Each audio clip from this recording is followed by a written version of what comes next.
men don't naturally gravitate towards, let me go find my community. Let me go find the men that I can go speak to. So this on top of, the male loneliness epidemic that is happening. And again, another conversation, but it's just one more avenue that men will feel alone in and not be, we pick up the phone and we're like, hey man, do you see the Yankees last night? Like that's more common for like, hey, by the way, let me tell you about my IVF journey. You got 10 minutes? Like that just doesn't happen with men. I know. Let alone like checking in on each other more than we should. So that stems, and I think it can even spiral into feeling more alone even in your own relationship or your own house, but to the point where like you gotta talk to somebody. When my heart stops, not a second sooner, I'm gonna finish what I've begun, 'cause my heart's got a reason to believe in me in a dream and whatever may come, and as long as I'm breathing, I'll keep believing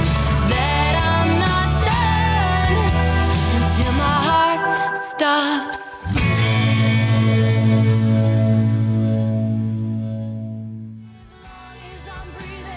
You guys, I do not get on a flight anymore without my Bombas compression socks. They are a travel staple for me, especially on longer flights. The socks help improve blood flow from your legs to your heart, which obviously is so essential. I just love these socks so much, and I want you guys to have an opportunity to check out these socks too. So use our code QTC20 for 20% off your first purchase of Bombas. Hey guys, welcome back to this episode of Quiet the Clock. I am so excited for our next guest, Brett Eaton. Kind of long story short, but you know my sister. Yes. Well, first I want to say you are our first male guest coming on here to talk about their experience with IVF. So I'm so grateful to have you here. We're trying to give so much voice to many conversations. So it's amazing always to hear all different perspectives. And someone who has been through a very hard IVF journey with a male partner, I'm very curious to hear your experience. So thank you so much for being here, making time for this. Thank you so much for having me. First of all, I love what you're doing here, and I'm honored to give the male perspective here, because I do think there are two sides to this journey. And I love when you reached out, I was so excited to be like, hey, I think like, not only am I excited to talk about this, but let me share my journey, and maybe I can help a lot of the guys and the female perspective out there to understand maybe what's going on. Yeah. And so you and I were talking a little bit offline, just how like there's so many unknowns to this journey. There's so much we don't know going into it. And I think there's so many nuances and layers to it, like personally, interpersonally with our partner. And, I don't think we hear enough at all from men, like what their experience is. Even me, my partner is, I was saying to Wolf offline, like my partner is so internal. He's such a protector. So when shit goes down, he's like holding it together because I can. But so I'm very excited to have this conversation, and how I, not only did my sister know me, she sent me the reel that you posted, very vulnerable, very open about, and we'll get to this because I want to get to the start of your journey, but kind of the emotions you felt when you found out you guys were pregnant. But I want to start from the beginning. Okay. And then also, if we have time, I want to talk a little bit about your book, because you have an amazing book out. Thank you. But yeah, kind of, can you share where your journey started? Were you and your wife trying naturally? Was it a jump to IVF? Kind of, where did you guys start? Yeah. So my wife is 5-6 years older than me. So when we got together, and we were both coming out of relationships that had failed when we met for a lot of different reasons. But one of the biggest ones was like the masculine feminine dynamic. That's a big one. My wife is an entrepreneur. She's very assertive. And my last relationship, I was with somebody who was very type A, and not knowing what I didn't know, I was kind of like, hey, if you want to decide, you decide, and kind of took a back seat and realized that the dynamic had changed. So thankfully, we had both been doing some work on ourselves when we found each other. Otherwise, I don't think this would have ever worked.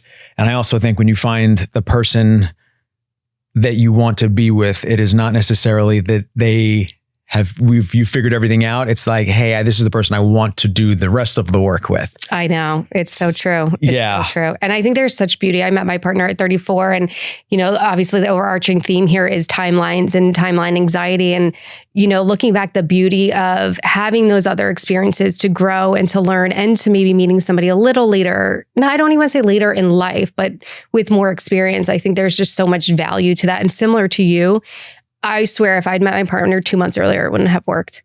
It's so funny you say that, because I agree so much to that. Even, a couple months, a year before that, if I hadn't learned the hard lessons of what I needed to learn after my last relationship, I don't think there would have been a standard chance that we would have made it and we would have gotten to where we are. But to answer your question, I had always kind of wanted kids. I grew up, I ended up losing my dad to a heart attack at 16. Oh gosh. And got really close with I had great parents, just great parents growing up. I lost my dad early and my mom and I got super close. And it was just I was always very grateful. And sometimes you don't know what you don't know, but realizing as I got older, I was like, wow, I had really, really good parents. Like, you know, everybody's a little messed up, but you're like, okay, I'm not as messed up as I could have been. But I had always felt like, yeah, there's at some point, like I don't know when, but at some point down the road, you know, people always say, hey, well, you know, where's your life going to be when you're 30? And then you turn 30, you're like, I'm not anywhere close to that. And then you turn 35 and you're like, I'm not even close to where I'm 35. So I didn't know when that was going to happen. But when we got together, you know, weirdly enough, we had that conversation on like our first date. It was one of those weird things where we were both coming out of it and we were kind of like, we're not playing games. I don't know where this is going to go, but we were in a very strange situation or a very strange part of life where we put everything on the table. I remember being like, hey, like, I don't know if this is going to work, but hey, these are my problems. This is what I'm working through. This is what I'm really good at. This is what I'm terrible at. Like, take it or leave it. And I'm like, I'm not trying to impress you. You're not trying to impress me. All it's totally open, totally transparent. You know what's so interesting about that? There's, you know, we've had a lot of dating coaches on here and I work with so many people that are still in the dating space and sort of the games people play and the lack of vulnerability and when should I share this and don't share it then. And I love that you guys, I think that's a security in yourself to say, hey, this is who I am. Like, take it or leave it. It was very much with no expectations. That's amazing. We tease each other that she was very into me before we got to that first date. She was like telling her family, I'm going to meet this guy. This guy's great. This guy's amazing. And I'm like, I'm going on a date. I don't know what's going to happen. Who knows? How did you guys meet? We actually great question. We both were in the DC area around the same time. We had never met each other, but we knew of each other. Mm-hmm. She had started her Solid Core, which is her Pilates company that she built and sold. It did amazing. I was in another fitness company at the time. So we had knew of each other. Okay. And especially during COVID, the company that I was at, we were looking to Solid Core and Anne to kind of be the guide of like, if they open, we'll open. If we close, we close. She was kind of the leader. That's so interesting. But had never really had a chance or reason to meet. I think she was supposed to come to my class one time and ended up canceling. And I always hold that against her. But timing. The timing, right? It was the right time. So then anyway, I move with my ex across the country to San Diego. I'm living out there. She's living in New York now. And this is all post-COVID. And she puts out on her Instagram that, hey, I'm looking to coach, you know, two people in business for a month. You don't have to pay. It's completely free, but I just want to test out, like if I want to go down this coaching road or whatever. Oh, interesting. So anyway, I fill out this little thing, apply. She sends me back 10 more questions. I fill those out. I send them. And anyway, she ends up picking me out of, you know, hundreds of people because she's really good at this. And so we do 4 Zoom calls. And again, it was at that point in time where I'm literally like boxes are behind me. I'm moving into my new apartment, starting my life completely over. And a mutual friend of ours was like, hey, you should be like really open and honest with Anne. Like she was engaged twice, called them both off. She has gone down this road and the advice that she gave me was basically like, be as open as you can with Anne. And I think like really good things will happen with you. Wow. So call 1. I'm like, my life is an absolute disaster. Here I am. This is what I want. Yeah. This is what I want from business. This is what I want from my life. Like, this is what I'm really good at. This is what I'm not. So 4 calls later, like she gives me some advice. We finish our last call and here I am like notes and notes and notes. Our last call, she sends me a text and she's like, so when is it appropriate to like start flirting with the person you just coached for a month? And I'm like, what? And here I am thinking, was I flirting with her? Was she flirting with me? Is any of this advice good? Like, what is going on? But before we had ended that last call, she was going to come out to California. She's a big volleyball player, which we both now play a lot of beach volleyball. Mm-hmm. And I was saying, hey, at least let me take you to lunch. Let me thank you for this. In 3 weeks, when you come out, like let's sync up. So 3 weeks later, we've talked pretty much every day since then. And that became our first date. We spent the whole weekend together. I cancel all my plans for, I think it was Labor Day the following weekend. I drive back to LA. We spent another 3 days together. So we spent like 7 days of the first 14 pretty much nonstop together. Wow. And it just kind of happened like very quick. And I think we were both just in a place of, there weren't any games. There wasn't a lot of trying to impress. I think one of the things she loved about me, because she was more successful than me, she had more money than me. Mm-hmm. And she was older. Mm-hmm. So there was a lot of things where when I think back of like, hey, this is the person that I want to find, she checked a lot of the boxes. The 3 that I wasn't expecting was that they'd be more successful, older, and like have way more money than me. So But I looked at it as, hold on a second, maybe this is the work. Like maybe this is the work that I'm supposed to be doing. Because I could so easily say this person seems like they're perfect for me and I'm going to sabotage this and blow this thing up because I'm immature or my ego can't take it. Or I can realize like there's work to be done. Maybe this is the person I'm supposed to be doing the work with. And these are the challenges that I'm being given. And maybe they're not challenges. Maybe they are just really blessings that I need to work through and see them that way. Wow, that was powerful. Yeah, I love that reframe. Like it's not a challenge. It's an opportunity. Yes. I remember looking at one of my really good friends when we were getting serious. And I had said to him, I said, man, I think I met like this woman. She's incredible. She's athletic. She's funny. She's like, we get along so well. And then I framed it in a way and I said, but there's like the one real big challenge is like, she's way more successful than me. And I'm almost ashamed that I even said that, but I'm lucky I had a really good friend and he paused for a second and he looked at me and said, are you an idiot? Like, what's the problem with her being really successful and having more money? Like hold on a second, man. That's why we need good friends. Don't make a problem. Yeah. That's not a problem. And it immediately hit me. And again, I'm a little embarrassed that I even said that, but it's honest. But it was the reality of, I'm going to have, like, this is not what I grew up with. I grew up with a masculine dad who was the leader of the house. Mom took care of the household. They both worked, but dad made more money. It was just kind of like the normal. And I'm like, here I am finding someone who I think is really, really special, but it's just going to look a little different. And if I don't kind of get my shit together, I could ruin this. Yeah. You bring up so many great points and so many things that we talk about here. One is kind of open up your vision, right? I think we have sometimes a limited vision of what something should look like, whether that's what was modeled to us growing up, what society tells us it should look like. And so I think it creates this possibility to miss something really, really good. I love what you said too about like, you said earlier, the masculine, feminine energy, and the conversations we've had on here, a lot about that, but also this idea that like a successful woman is intimidating. And over the years and conversations and work that my partner and I have done, I really don't buy into that narrative anymore. I think that there is still such a value of the masculine and feminine role. And, my partner has like taught me a lot about that because I'm also very like, I can be in masculine energy a lot. I run a couple businesses, like I am goal oriented and I'm ambitious. And so I always held that like men are intimidated. I know a lot of single women do too, like men are intimidated by my success, but I'm starting to think that it's not quite that. It's that I think sometimes we don't leave room for the man.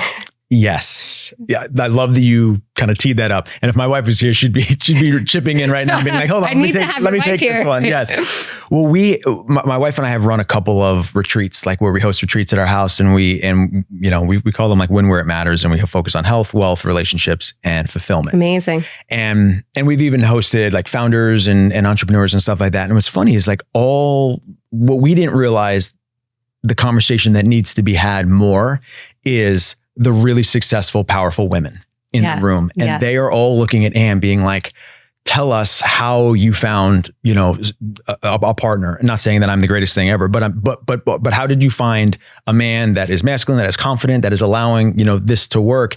And then they're also looking at me being like, what are you doing that's different than all of these other people that I've dated? And what you said is so important.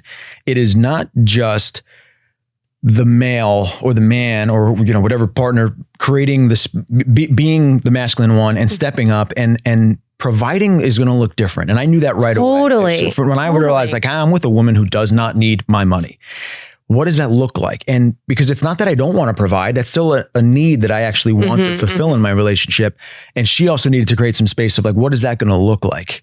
And then protecting, how does that look like? From locking down the house to making sure, holding the door to carrying the bags, like all that stuff that makes me feel really good. When we drive somewhere, she always lets me drive because that's something that I asked for. I was like, I like to drive. It makes me feel important. So those are the kind of things that you do need to create space for that. And a lot of times, and what she realized, like before relationships, like she didn't create any space for that. She was like, I don't need you. I'm going to take care of the XYZ. And then the man doesn't feel like he can do anything. And then guess what? The masculine feminine dynamic is thrown off. Yeah. Yeah. So like in our house, we even have like a funny joke where if it's dead, dirty, or outside, I'll take care of it. Oh, I love that. Whether it's like it's in the ground, whether it's our dog going to the bathroom, whether it's the garbage, like those are the kind of things that's like, hey, she just like doesn't want to do that. And as much as I was taking care of the finances in my own life, my wife is just so dang smart with money. She just knows where everything should be. She knows where every penny is. And at first we were like, should I take that over? Because it feels, and we were both like, you're just better at that. Why love am I going that. to force that if you're just better at that? And I'm okay with you taking that. That doesn't make me less of a man. It doesn't make you feel she would rather do that. Those are the kind of conversations that really helped us create space. And it doesn't have to be 50-50. It just needs to feel right on both sides. Yeah, I love that. And when I work with couples, you said something very similar. Like I talk a lot about contribution. And I think, again, like also what we talk about in here, like these kind of outdated societal constructs of like, what does it look like to provide? And when I work with couples, I talk about contribution and the couple deciding it doesn't have to be traditional, but what do you contribute and what are you contributing and what do you each feel comfortable? Like what role do you want to play? Yes. And it sounds like you and your wife have done that very, very well, identifying that. That's one thing I think we have done better than most. And I'm really proud of us for, I mean, we did therapy right away. We came into it and we're like, hey, we got to figure this masculine feminine thing out right away. And we talked about money and it was really good for us to have those conversations. And it doesn't mean we're perfect. Doesn't mean we never argue. Doesn't mean any of that. Yeah. But I do think that we have established our roles in what feels good on both sides. And if it feels good on both sides, the relationship itself will feel much better. So much better. Yeah. That's the work I'm doing on myself because especially I think too, for women that do meet a partner later, right? There's so much value in that. But I also think that we get very comfortable in our independence. We get very self-sufficient, very independent. And so when, especially if you're again, an ambitious goal-oriented person, like it's hard to kind of, again, make space or kind of turn that off a little bit. And so I've really been working on, especially in my fertility journey of like, I've worked with so many people that just said like, be open to receiving. Cause I'm someone's like, I'll do it myself. I won't ask for help. It's little things down to like letting him make my coffee. Like I remember one morning and I was doing this work. So I was hyper aware. He's like, do you want me to make your coffee? I'm like, no, I got it. And I was like, no, Beth, yes, please make my coffee. But it really is intentional work to kind of rewire. But to your point, hugely important to having a successful relationship. And in the reverse, whether it's like choosing a restaurant and be like, I know she cares more than I do, but bring her two options.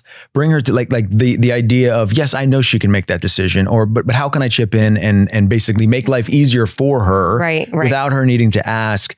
Those are kind of things that have, taken time. And now that we're married, it's like you start to pick up on your, like, okay, that's just the way she's going to be, like knows where every penny is, but like doesn't know where her shoes or the keys are, but like, that's okay. I still love her. Be okay with that.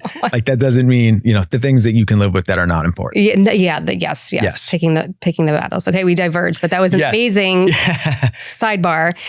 So you guys talked very early on about kind of children and wanting to have a family. Yeah, and it was really early on. She asked me a really good question that I don't think men get asked a lot. And she asked if I want kids, and I said yes. And she goes, and if you don't find a partner or you don't find a wife, like you will just do that on your own. And I was like, do it on my own. I don't really know. And she goes, women get asked that all the time. Like when they ask, do you want kids? It's like, are you willing to do it alone? Are you willing to do it if you don't find the partner? Are you still like, it's kids or nothing? And I realized that men don't get asked that question. Men get asked that question assuming that we're going to have a family, we're going to have a wife, and like, it's going to, look that way. You're going to all line up in that way. Yeah. And I didn't have an answer for her. I was like, I actually don't know. I know I want kids, but I've never really thought about it. Do I want kids enough to go down that road myself? And the reason why she brought that up was because she was like, I want to have a family with the right person. And if it happens, it happens. But she was also okay not having kids. And a lot of people, when they hear that, they think, well, you shouldn't go down that road if you're not 100% certain. And I actually respect the fact that she said, it is partner dependent. If I find the right person that I want to start a family with, then it's a yes, but it's not a yes default. And it is the biggest job you will do. And it is, I mean, choosing your partner is the biggest choice, but choosing who you will parent with, if you want to parent, is the biggest decision. And I think actually her answer was certain. It's with a partner that's right, or it's not. Yeah. So that was our first conversation around, okay, if we go down this road, and I knew she was old. She knew her age, and she knew where I was at. And I think right away when we started getting serious and really thinking like, this is probably the woman I really want to marry, that I just knew that I was open to everything. Everything was on the table for us. I knew we were going to try. I knew it might not look the same as everybody else's journey. Adoption was talked about very early on in our journey. And I think we both kind of just were at the point of, it will happen for us the way it's supposed to happen. And a I think coming from beautiful two mindset, kind of entrepreneurial backgrounds, it was helpful because it just wasn't going to look like everybody else's journey. It wasn't going to look like my kids, my best friends who like, oh, we accidentally tried and we had 2 kids. I know. And somebody else who's like, oh, we tried on the first night. And I just knew that that wasn't my expectation. So I think going in with somewhat proper expectations was helpful for both of us. Yeah. And it allowed us to kind of support each other as a team as we went down the road. Hugely helpful, because I think because of all the narratives out there, like, and the lack of education, we think that you can get pregnant so easily and that when you're ready to try, it's going to happen. And it doesn't create space to have even thought about other ways, other possibilities, or what it might take or what it might not take. And I love that your wife asked you that question. I had another guest on here that said when she was dating, she wished she would have asked her husband if he was open, like, if it doesn't work this way, what are you open to? Because they found themselves in a situation where they really struggled and he wasn't open to adoption. So I think I love like asking those questions up front and getting really clear on like, how far are you willing to go to build a family? Because there's so many beautiful versions of building a family now. So many. Yes. And it doesn't look the same for everybody. And I'm sure that you've figured this out because this journey has been fairly new for me. But the more that I turn over rocks, the more I find people who have gone through this. And it's like, well, this is way more common than we are ever thought. And unfortunately, it's getting more and more common. It is. More and more common. Yeah. And it's one of those things where funny enough, like I was never a runner. And then I'll like, years, I was always the gym guy. And then all of a sudden one day I was like, man, like, I don't like, none of my friends are runners. Like I have no runners in my community. And one day I posted like, I'm going to train for this race. And all of a sudden I had all these runners come out of nowhere. Yes. Exactly. And it was the same as this. Exactly. And it was that post that you saw that I put out there. And literally the whole rest of the day, I'm like, why did I put that? Like nobody is going to relate to that. And then all of a sudden, all these people come into my messages and they're like, man, I had no idea. And thank you. Cause now I feel a little more seen. Or, the women were saying, hey, I'm so grateful because now maybe I understand like what my husband's going through, or my partner's going through. And it was one of those where you just don't know what you don't know. And also you're not looking for that. So who's going to show up and tell you something that you're not looking for? So it was helpful. So we went down that journey, and to probably get to your next question is going to be, we tried naturally for about a year, and the doctor, we went to the IVF clinic pretty soon after, thinking like, hey, with the age and what we're doing, like we don't want to waste 5 years trying, so let's figure out where we are. And we did 2 rounds of IVF, and with no success. Really? And that took us about a year. And what that process does is it's almost like a real life game of chutes and ladders, because you get good news, and it's all the numbers game for anybody who I'm sure your listeners all know, but it's a numbers game, and it's okay. You get 10 eggs. Okay. Well, 50% of those are going to survive. And then, then you send them off, and how many of them get implanted, and then the blastocyst phase. And it's just, you play this game and you're kind of calculating the numbers. And then you get that call that like, hey, none of them, are healthy enough to move forward. And obviously it's so tough on the woman. It is so tough on the woman, and seeing them go through it, and it's a long process, and it's a lot of shots, and it's a lot of hormones, and it's just putting their body through all of these things and restrictions. I know you're a fitness person too. My wife's so into fitness, and the hardest part for her is being told to like sit there for a month while we do these things, and don't do the things that make you feel good. Yeah. It is not just the needles and the hormones. God, it's so what you're not allowed to do. Yeah. And then to get to that point, it does become devastating, and it does feel like, oh, we're excited, we're optimistic, we're this, and it's like, boom, here we go back to the beginning, and now you have another decision to make. And from the male point of view, it just feels like so much is out of your control. Yeah, out of your control in the. Not only are you seeing your partner, and all you want to do is be like, let me do this round. Like, let me step in. That's the thing. It's like you guys, shots. Obviously you guys are so involved in certain ways, but there's so much that you guys can't do or endure. And I'm curious for you. And I always think about this for my partner. Like the worst thing for him is to see me sad or in pain.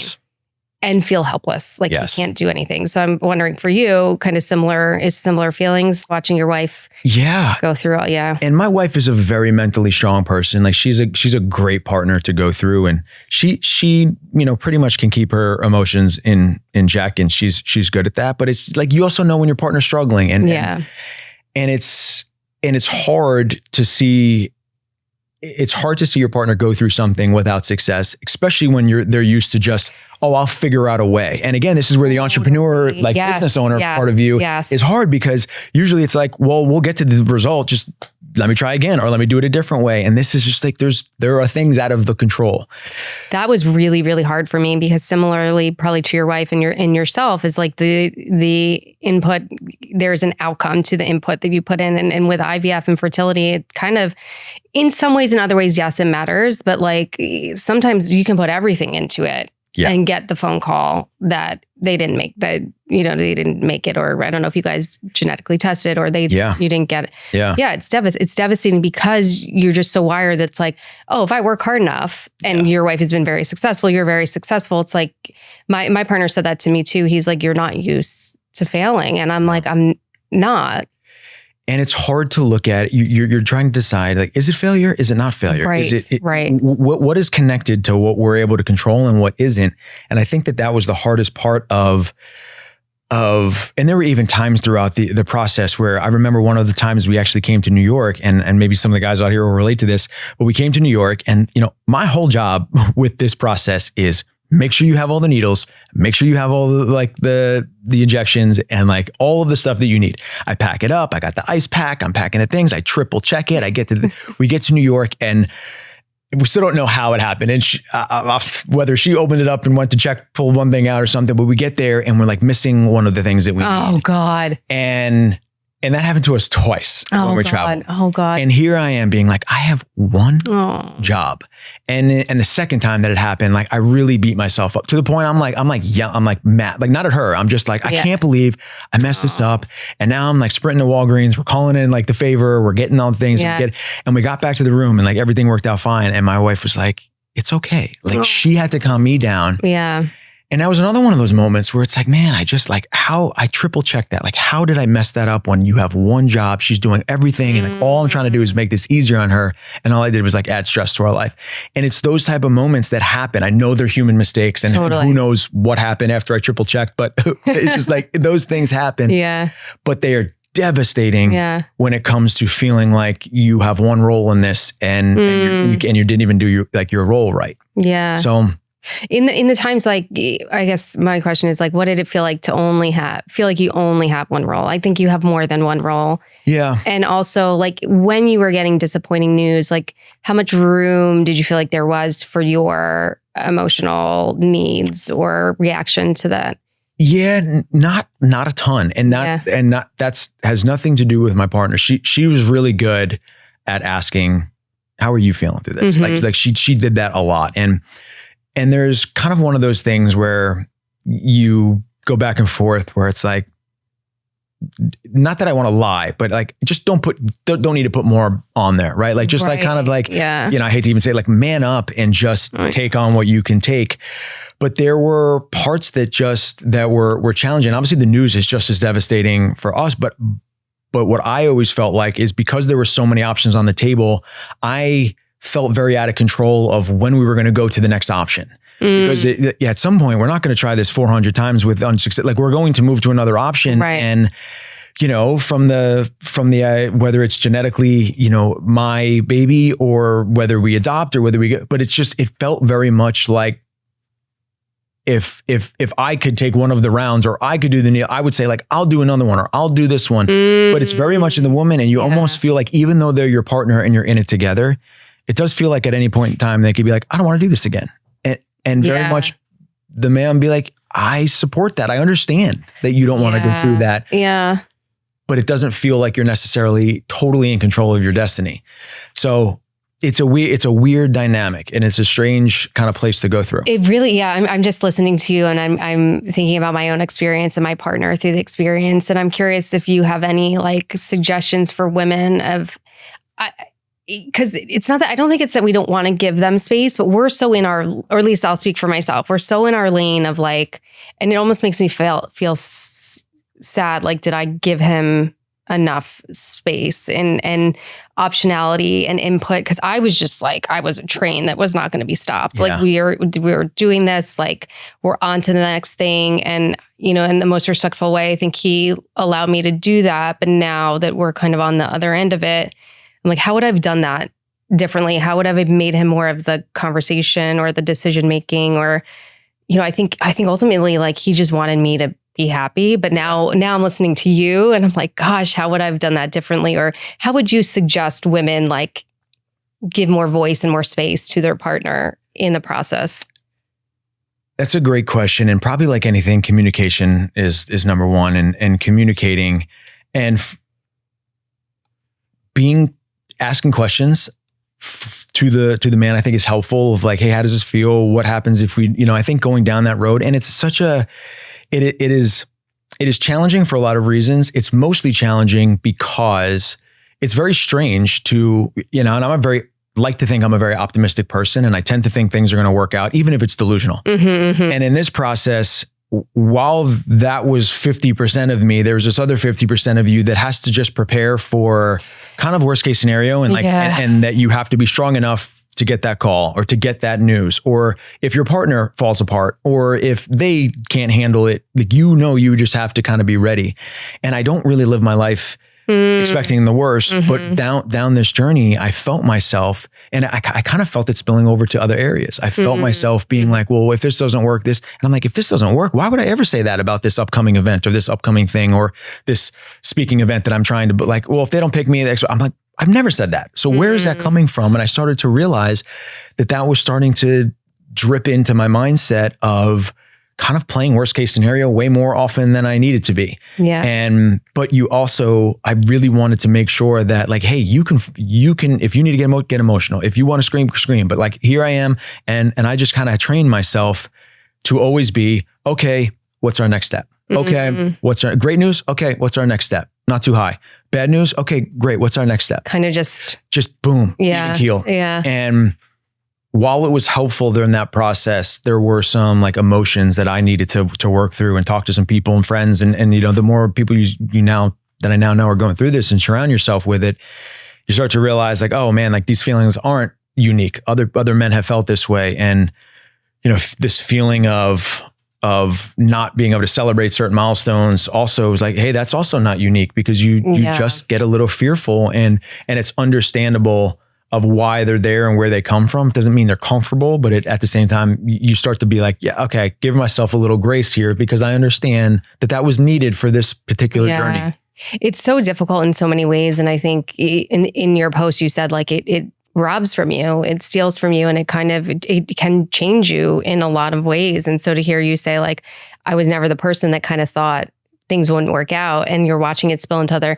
I experienced the same thing. I remember one day looking in the mirror, I'm like, I don't even know this person. Like, I don't even, and I think it's important to voice that and say that, because it's real. Like this process is really, really hard, and it can rob so much from you. One of my questions for you, as you started to mention, was what were some of your outlets? Like maybe when you felt like, I don't want to put that on my wife's plate. Who would you go to? What would you do? Who would you talk to? Yeah, everything from dads that I knew that had already had kids, to friends that were going through their own pregnancy process. I didn't know a lot of people at that time who were kind of going through the same journey as I did. So I didn't really know who to reach out to. I've used ChatGPT. I have used like the internet in probably the best and the worst of ways. But figuring just a therapist, like even having those types of people, my friends who are coaches, just being like, hey man, I know like this is off the cuff, but like, can I talk you through something from just like, give me some mindset advice on this. And that was really helpful too, of just tackling it almost like I would tackle any other challenge. It's just this very specific, emotional, deeply personal challenge, but it was helpful to just have some things reflected back to me of, you are doing this the best you can. You are, it's weird. It's like, usually I'm on the other side of that conversation. I'm the one telling my clients or telling this room of people, like, you're doing the best you can. You can get this. Let's encourage, let's go through this, stay positive. And weirdly enough, like I just needed some of that. I just needed a couple of, and even my wife, when we would have bad news, or, she would turn to me right before we fell asleep and be like, hey, I just really appreciate like how like rock solid you've been through this whole thing. Like those mean the world in a journey like this. So that would really be my biggest advice is to the women out there, is just like, we may need those a little bit more than you think, than we normally do. Yeah. We don't need it every time we take out the garbage, and we don't need it. But like on this process, when we feel so helpless, letting us know that we are a little bit part of the journey and letting us know that like we're there is so helpful. Oh my God, I could cry. Yeah. Thinking about like, just, I couldn't have gotten through this without my partner, and just thinking about, you know, we suffered so much bad news, but also so much loss. We've had 5 miscarriages, and like, you know, like, and we have a toddler, so he couldn't stop, you know, and I had, you know, I had days I just couldn't get out of bed, and he's probably feeling just as heartbroken and sad as I am. And he's got to hold it all down because I just couldn't. And yeah, I love that. Like, just validating how meaningful it means the world to me. That's why I could crying. Like, it's so meaningful. You guys are so partners that are doing that and holding that space, and are just so incredible and so important to this, so incredibly important to this journey. Well, thank you for validating that, and for also just giving me the space to share this with other people. And it's like those little, you know, whether it's like an attaboy or just like hey, thank you, or thank you for coming to this appointment with me. Like, those things really matter during this, when we don't feel like we're doing anything. We don't feel like we're helping, right? It feels like we're kind of just existing through this process. That those really do help. Because it is so helpful, and I couldn't have done it without him. Like, all of it, like the shot, all of it. Like, and I think it's important that men know that. It's interesting too to think about, and I'm glad you had spaces and people to turn to, even to, you know, I imagine all your community has like great advice for you. There's so much for women out there in terms of communities for IVF and fertility. And I just don't know if anything exists for men. And I think that it should. Yeah. I wish I could have a great resource to give people. I don't. And that maybe that's like the start of something, you know, maybe this is the start of a different conversation, but there should be. And, and it doesn't naturally come to men anyway. I mean, forget this process. Men don't naturally gravitate towards, let me go find my community. Let me go find the men that I can go speak to. So this on top of, you know, the male loneliness epidemic that is happening. And again, another conversation, but it's just one more avenue that men will feel alone in, and not be, you know, we pick up the phone and we're like, hey man, do you see the Yankees last night? Like, that's more common for like, hey, by the way, let me tell you about my IVF journey. You got 10 minutes? Like, that just doesn't happen with men. I know. Let alone like checking in on each other more than we should. So that stems, and I think it can even spiral into feeling more alone even in your own relationship or your own house, but to the point where like you got to talk to somebody. You have to have like somebody, even if it's one person outside of your partner. I think talking to your partner, like, that's number one, but having somebody that you don't necessarily have to vent to all the time, especially during this process, is really helpful too, because sometimes they can give you a different perspective or just hear you out. Right. Or you just need something to like kind of instill some horror. I know for me, like, there was so many times I just needed someone to hold the hope for me, because I didn't have it. Yes. One narrative that women carry through this journey is a lot of shame and blame. You know, I know for me, like, I had to work through that, but like blamed my body. And that's obviously not something that you guys can do unless it's a male infertility issue. But was there any embarrassment or shame on your end that this was the journey, or that you guys were struggling? No. Well, I mean, you know, when you get everything tested, there is a little bit of like, I hope it's not me. You know, there is a little bit of that. And it's not that you ever would wish that on your partner, but you also just hope you're not making this whole process harder. So when you get the news back that like, hey, everything is good, you're like, okay. And also I do want to point this out, because it's something that I'm more and more passionate about. And there's this like thread going around, depending on what social media platform people are, but for women to even go down the pregnancy journey, there are so many studies that are linked to morning sickness, that are linked to like problems during the pregnancy, to how they feel, all to the male sperm. There's so many studies coming out. So many studies now coming out, that one of the things that, and this is not to like pat myself, it is a little bit to pat myself in the back, but it's also to encourage other men. I am 1000% behind the like game that everybody's playing now, where like, if you are going down the pregnancy journey, the 9 months before you start trying, the man should be in the best shape of his damn life. Yes. And that is something that my wife has had, knock on wood, an incredibly simple, and let me get her in here. See what she said is exactly simple. I do want to get her in. Her energy has been great. She's felt great. She's been exercising the whole time, zero morning sickness, so I do pride myself on the fact that like when we were going through this process, I was asking my doctor everything. What about the sauna? No sauna. Okay, take the sauna off the table. I love the sauna. Take it off the table. Okay, no long bike rides. Okay, no long bike rides. No, spa for okay, like all those things. And to me, it was like I was as more disciplined as I could possibly be with the food that I was eating and all that. And to me, it was the easiest fitness had ever become for me because the why was so big. The why, and I know that that's not the case for everybody. And then people are going to, people who know me are going to be like, well, Brett, you've always been like into fitness. Yes, but you should now be into fitness if you're asking your wife to go down this journey and you don't deny the fact that all those things are tied to you.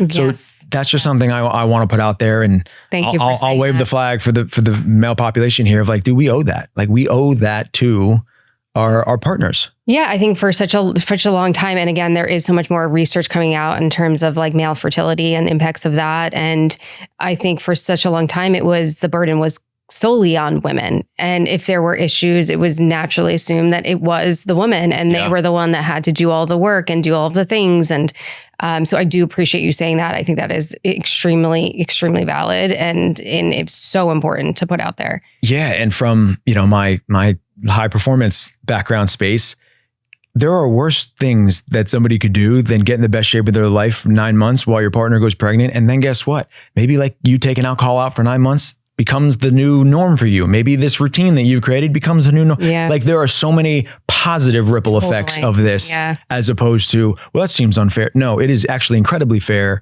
And use the new why, like use the momentum that you can gain from this to potentially have like the new healthiest lifestyle you've ever had. Yeah. One of the things like I've tried to find like purpose in my journey which I totally do. And that's one thing that I've stayed grounded in and attached to when it's been so difficult, and silver linings. And one of them is I've learned so much more about my health. And I thought I was a very healthy person, like externally, aesthetically, you would look at me and I was eat well in the gym, all these things. But when I went down my fertility road, there were so many things that I found, you do test after test after test, I have autoimmune issues, and I learned so much about my health and all the improvements I could make. And now it's like passed down to my son, so there is, to your point, so many positive benefits. It's not a punishment to have to like get healthier and be a little more conscious. Yeah. If you're thinking of it as a punishment, you're going down the wrong road to begin with, right? Like this is something you're signing up for the long term. And I've never met a dad who was like upset that they were in the best shape of their life when their baby was born. Like to me, you got to run around with these rugrats. That is the benefit of surrounding yourself with again, really good role models. And that's the benefit, I think, of being in a industry where, seeking out mentors for business, for coaching, for speaking. Like I've just had mentors my whole life. And then guess what? Now I'm looking for mentors. Like who are the dads that I know that are not just good dads, but good dads and fit? Who are the successful people that I know that are successful and always home for dinner with their family? Like to me, I love the and. I want to find, like, my role models always have to have an and. I want to find this person who is a great husband, father, and is doing something, that they're passionate about and that is fit. Like to me, I've always gravitated towards people who are this and that. Yeah, I know, because life doesn't end when you have children. It doesn't end when you have children. I hope not. No, I can tell you it doesn't. Yeah. There's so much is so possible. And I think there's something hugely important about remaining, passionate about something else outside of that and having your own identity. But I wanted to back up. So you guys do the two rounds. Yes. Unfortunately, unsuccessful. So, the part of this process, and as you start to go, you're kind of looking down the road and also like, what is the turn if we need to make a turn? And we had discussed an egg donor. We discussed that process. And, so then when we realized like, okay, so we did the two, our doctor recommended the two, and then here we go. Now we're going down the egg donor. And that journey alone is very interesting, because here you are, you're looking at like a spreadsheet of women, of girls that are, in the right age range. And your wife is like, she's cute. What do you think about her? She's cute. She's kind of hot. What do you think she's hot? I'm like, I don't know. Are you testing me? Do I say she's hot? Do I say she's cute? That's interesting to think about. Yeah. What that is for you here. Like, yes, she looks like she would make a great baby. Like, I don't know what the right answer is, but we had a lot of laughs during that. And I would also try to find some laughter. Like the times that we were able to really laugh during this process and find humor in whether it's the struggles or the facility or the doctor, like finding things that you can just, get some laughter in your life is the best medicine. So then we start going down this process and we're finding, and that process is also tricky because you're like, boom, we found somebody great. Oh, they're taken. Oh, we found somebody great. Boom, they're taken. Yeah, more it's disappointment. It's just like, what do we do here? So we went down that road and we found an egg donor that we like. We got the eggs, we did that implantation, and that's the one that kind of stuck. So we're like really excited about that. And even that process, like I know they're telling us like the statistics and like, hey, you get through this phase, you're really good. You get through this phase. And, it wasn't really, it wasn't really until like halfway down the pregnancy journey, maybe when I started to see like the little bump or the whatever, like for me, it really felt like, I think I'm going to go back to letting myself be like really excited again. Like I feel like I need to let myself get excited about this. It's hard to let yourself go there. And that was a lot of a big message of your post, which was that you were feeling a certain way about not being excited when understandably so, but it's such a tricky and confusing thing because it is exciting news, but because of everything you've been through, you're holding your breath. You are. And my wife has zero patience, and I feel like your wife and I are going to get along great. She's the best, but also has zero patience. So of course, when they do this, they say, we don't recommend you take a pregnancy test because you can get a false positive, false negative, whatever it is. And like, we're going to come back and do a blood test in 2 weeks, 3 weeks. So of course, the first day that, I'm finishing a coaching call and my wife comes into my office and she's like holding the test and that she peed on it. It says positive. And I remember just kind of like standing up and being like, almost being like, why did you take a test? They told us not to take a test. And then we like hugged, and it was one of those things where I was so excited, but like then being like, well, like it's not real until we go do the test and the thing. And that was the kind of the post that I was sharing about, is that like later that night, we brush our teeth, we go into bed, and like that whole day, I just felt terrible. And I felt terrible not because I wasn't excited. I felt terrible about my reaction. And, we live in the social media world, and I've seen thousands of videos of the we're pregnant, like the pregnancy test and the guy, and he's hugging and they're dancing and and I just like was replaying that scenario of her coming in and my first reaction being like, you shouldn't have done that test. And it's going to make me emotional, but I remember like apologizing to her, and I'm saying, I'm so embarrassed and sorry that was my reaction of finding out that we're pregnant. Like we've gone down this journey for a year, and my reaction was like, why did you do that? Like, why did you take this test? And she understood. And like, she was like, oh, I didn't think it was that. And I was like, weirdly, I was like, I'm so glad you didn't film that, because I would never want to watch that back. And it crushed me. And it was not what I wanted it to be. And we had a really long talk about it, and she kind of understood. And from that point on, it was like very much like, we are very excited about this. And like the day that we were allowed to like tell anybody rather than waiting longer, she like messaged everybody. Like, so it's just, that's my wife. She's like, well, we're going to put the good energy out there. She's like, we're going to put the good energy out there. And I've been so grateful for her. And it was hard. That was when I realized the toll that this journey had taken on me and her, but really just looking at kind of my own journey of like, wow, that was not how I thought that would go.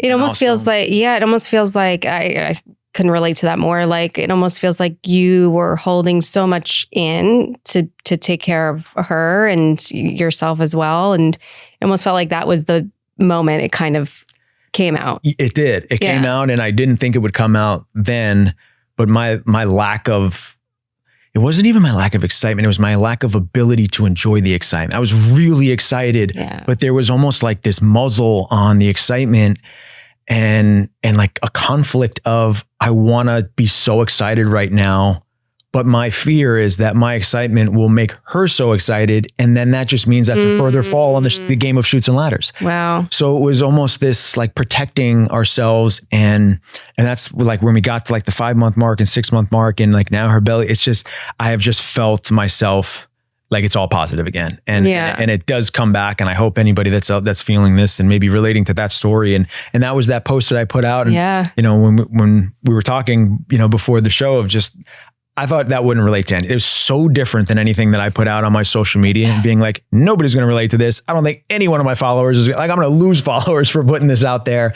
And my DMs were flooded with women and men being like, hey man, we've gone to, like, nobody knows, but we went down that journey 3 times. We went down this journey 3 times. We used an egg donor. We did this. And all of a sudden you realize, whoa, so much of my community and my people have gone through this and I had no idea, which is why they had no idea that I was going through this. And it ended up, and regardless of the reach of the post, it led me to people like you and the connections and realizing like, whoa, this is something that is out there. And I don't necessarily like consider myself like the ambassador for it, but it just made me realize, whoa, nobody's really talking about this. Nobody, especially no men are talking. No men are talking about it. And I shared this with you, like, it's just, this is what I want to be doing here, is highlighting these conversations. And it's so validating what you got, the response that you got, because your vulnerability invited more vulnerability. And I'm sure people were just grateful to say, wow, he gets it. Oh, wow, I'm not the only one. And we need so much more of that. And I so appreciate what you said too about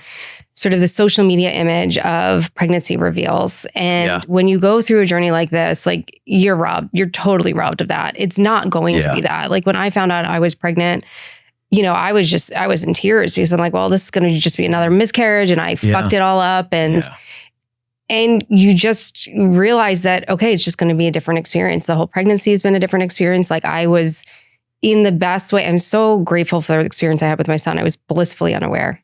It was COVID. I went into every ultrasound by myself. I cannot go to a doctor's appointment by myself now. Yeah.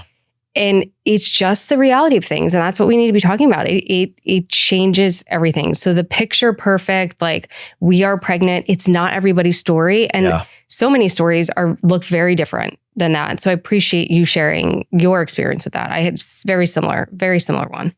Well, thank you. Thank you for giving me the space I was, you know, when you reached out and you're like, no, we've never had a man on here before. I'm like, oh, is that the right place? Like I'm doing all this. I'm doing my book tour. I'm talking uncomfortable either way and like all these things. And I'm like, that one sounds really interesting to me. And it really did. And it was, I'm glad.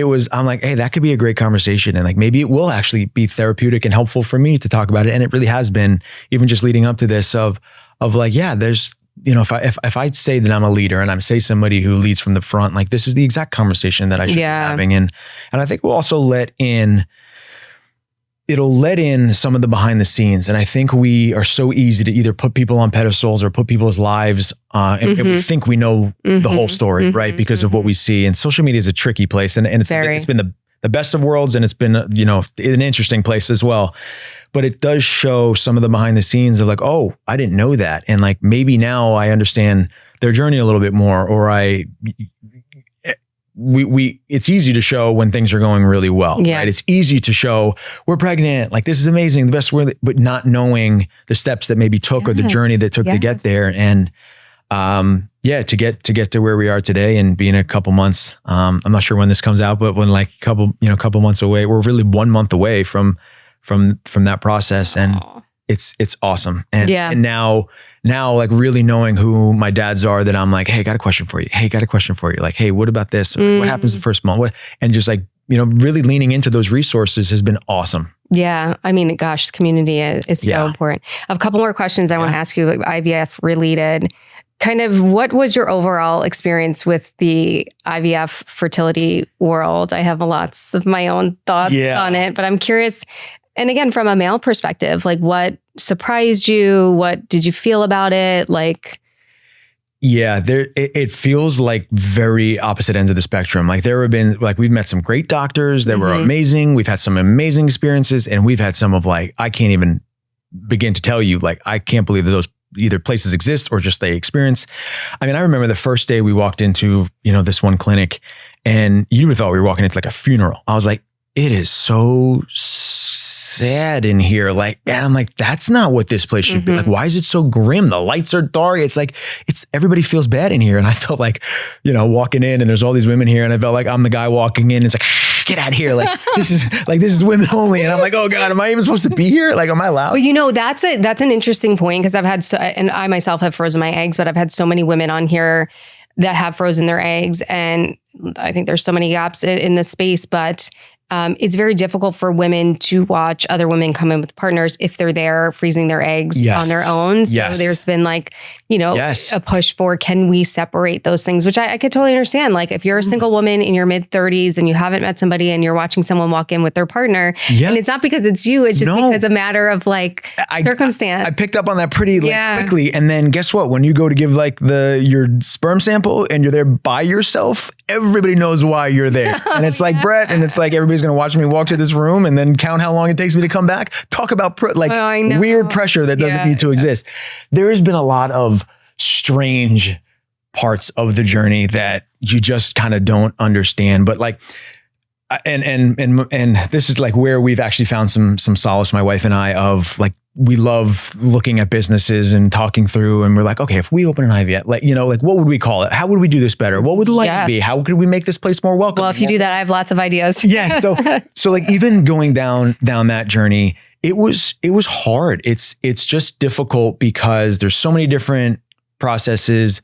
It is wildly expensive. And I don't know if people talk about that, but even with insurance, without insurance, it's just like every appointment and the transparency of like, can't pay before you do the next step. And it's like, well, we already have like what, and we just, luckily we are in a great financial position, but we're constantly looking around and being like, how are the normal people? Exactly. Yeah. Yes. How does the average person experience this? And it broke our heart to think of all the people who, we went through 2 rounds and then an egg donor. There were a lot of people that were sitting there. And I think what I started to realize is maybe it feels so heavy and tense in here because there's probably a lot of people who are like on their last try.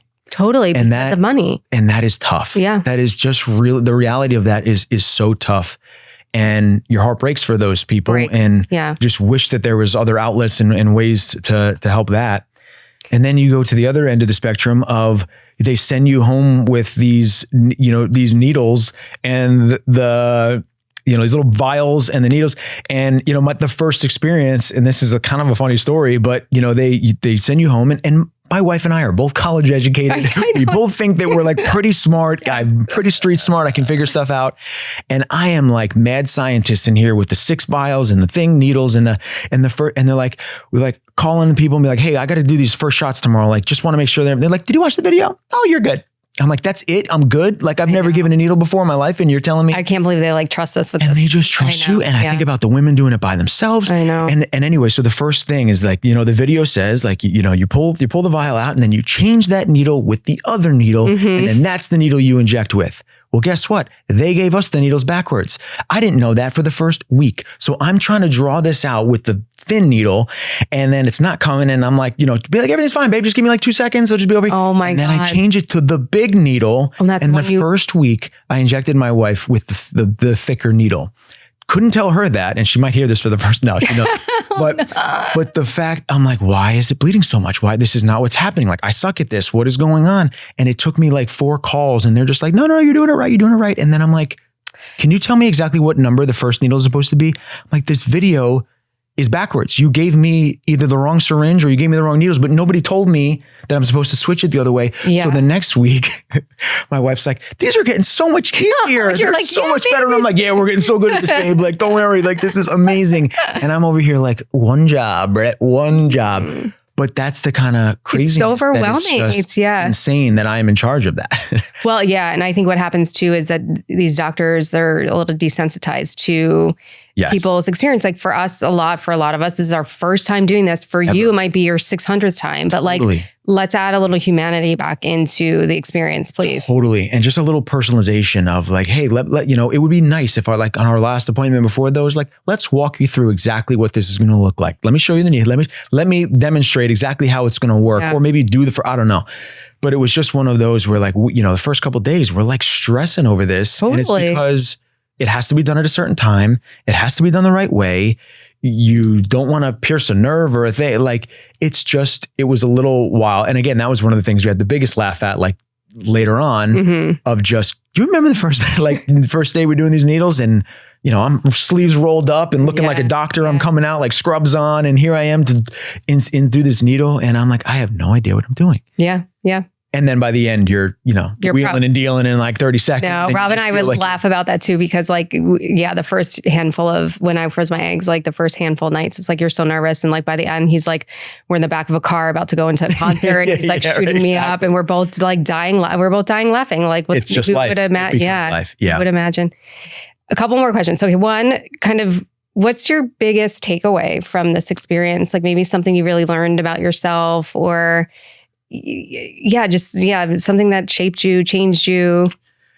Patience and expectation. And patience meaning it really, I mean, in probably the greatest of ways, that the best things in life take time. And that the expectation of it'll probably look different than you expect it to look.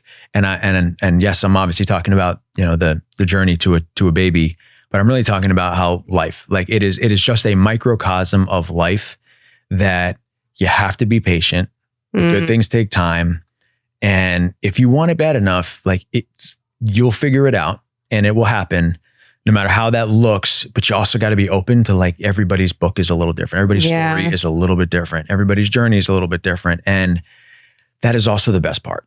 I think it's the best part of it. And even just us, and we actually have like our really good friends are this gay couple, and they adopted a baby, and their baby is about 6 months old, and they were at our house just recently, and it was like the greatest training wheels experiment. Yeah. We're like, okay, you're gonna go play volleyball. I got an hour. Like come check on me in an hour. And it was just amazing to see like what does an hour feel like with this baby. And just so beautiful. And when I was talking to our friend Mike, I was like, Mike, we have a very different perspective on how hard it was to get to this point where a lot of people, baby comes out and like they're so stressed over the baby. And I kept asking Mike, like, Mike, it looks like you're so tired, like you're going through all this stuff. And he goes, I dreamed about this. Like, there's no way I'm going to find myself complaining because I'm a little tired over the thing that I asked for. Yeah. Talk about another great like moment of life advice. Yeah. How often are we complaining about the thing that we were dreaming about or, praying for at some point in time? And like now it's here. And again, I'm not just talking about this journey. I'm talking about all the things in life, the job, the promotion, the moving to the new house, like all that stuff. Yeah, that stuff can be stressful, but if you have the right perspective, you all of a sudden put it in like, man, I used to dream about this. Maybe I won't complain about it as much as I maybe want to in this moment. And I think too, is just recognizing the vision you imagine is probably not the vision you get, but the vision you get is so perfect and so beautiful and so meant to be. And I agree with you. The patience is important because I do think things unfold in the time that are meant for you. And what I'm trying to accomplish here too is like, let's like trust that journey. Because for me, there was so much angst in being single, and then I met my partner, and then there was so much angst about not being a mom yet. And then I became a mom, and it's like, I did have really great moments, but I wish that I was just like embracing it a bit more and not losing that. And I do truly believe that, like trust your timing, stay patient, and be like expansive with your vision. Don't be too limited. Yeah. I would love to know your opinion on the egg freezing. And I don't know, you could have done 10 episodes on that. So if you have, but I think a lot of what we found out is like a lot of women are freezing their eggs in like their late 30s, and their chances are already like significantly reduced to that. So, and again, I'm not in the position to give any advice. Yeah, no, that's it. I like that question. I will say my opinion on it has changed quite a bit. After going through my fertility journey. I'm still a really big advocate for egg freezing, but I think women need to be more educated. Similar to what you said about the 9-month prep that men should be doing. I think women can set themselves up for such more success if it's almost like you make the decision to do it and you're like, I want to just do it, bank them and get it over with. And I think that we need more education around, okay, let's take 3 or 4 months and let's like get healthy. Let's like remove the toxins. So I think it's still a viable option, but I would like to see women more educated on what they can do to like set themselves up for success.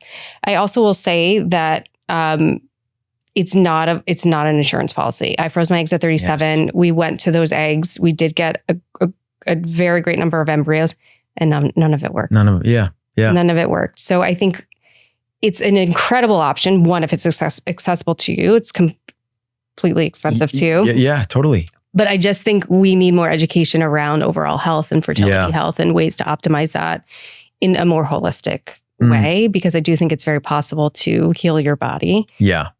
as my story validates. But yeah, I just think the gap is the education. These conversations should be happening in high school. They should be happening in the gynecologic office. Like, so one of my guests said, she's like, I sit in front of my OBGYN once a year, and she never once told me anything about this. So there's just lots of room for improvement. Yeah.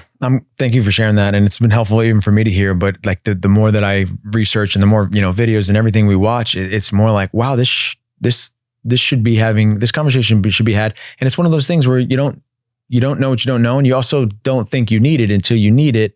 Right. And, I think there was even like a 60 Minutes on this that we watched of like all of these women being like, this should be something that they would just drastically increase chances if they were doing this in their 20s, regardless of like you said, the insurance policy. It's not always that, especially when you get to the point of where it's later in life and you think, and I mean, my wife went in thinking like, should we freeze the eggs? And they were like, it's probably not even worth it, at this point to do that. Yeah, and we were, and here I am thinking, knowing nothing, thinking like, that'll be our first step.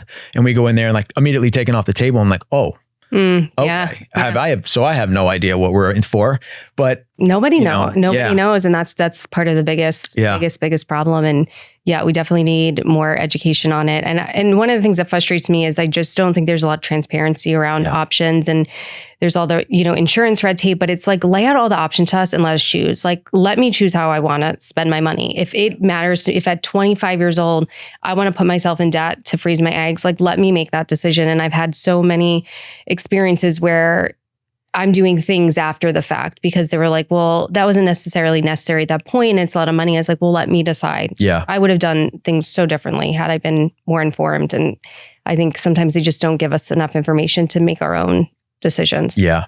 Yeah. I have lots to say on this, as you can tell. No, this is great. I think what you're putting out here is amazing. Thank you. People need to hear this. And you're just helping people not feel so alone on their journey. Well, you as well. Thank you. Let's see how much time. Well, we're at one last question. Quick question. Just kind of for any male listener, what's one thing you would say if them and their partner are about to embark on IVF? Like, what's the one thing you wish someone had said to you at the start of all of it? Yeah. Oh man. One thing, I might have 10. No, one thing would just be, you need to also give yourself the space to feel the journey. And it is not a one person journey. And while you may not, while this journey, once you get to the other side of this, and I really hope that everybody does, is like, raising the baby will like, you'll be able to pick up your kind of part there. But right now, like, your job is to support the best way you possibly can. And that doesn't mean that you don't need support yourself. So whether that's a communication community, having the conversation, lots of conversations with your partner, and also having some people outside of your partner that you can kind of just talk to and realize, what it is and what you're going through, and then get in the best damn shape of your life. Make sure like you're doing your job. Yeah. Like, that's the best thing you can do. Brett, thank you so much. We didn't get to talk about your book at all, but this was so hugely valuable. I'm so grateful that you're giving voice to like the male perspective. We need more of that. So thank you so much for being here. If you guys are like me and wanting to be more mindful about what's in your products, how many toxins are in your products, and making sure that you're putting good things on your skin and into your body, I highly recommend Osea. I did a total revamp on all my products, and this is one I have been using and now is a staple in my bathroom. I particularly love their Ocean Eyes Age Defining Serum. I feel like I don't have bags under my eyes anymore, and I just feel really good putting this on my skin, knowing something good is going on my skin and into my body. So if you want to check out Osea's products, use our code QTCPOD10 to get 10% off your first purchase. Hey guys, I'm Beth. Thank you so much for tuning in to Quiet the Clock. If you want to hear more episodes and learn more about how to dismantle societal timelines, live life on your own terms, live life fully and authentically, subscribe to our channel on YouTube, and you can also follow us on Instagram and TikTok at Quiet the Clock Pod.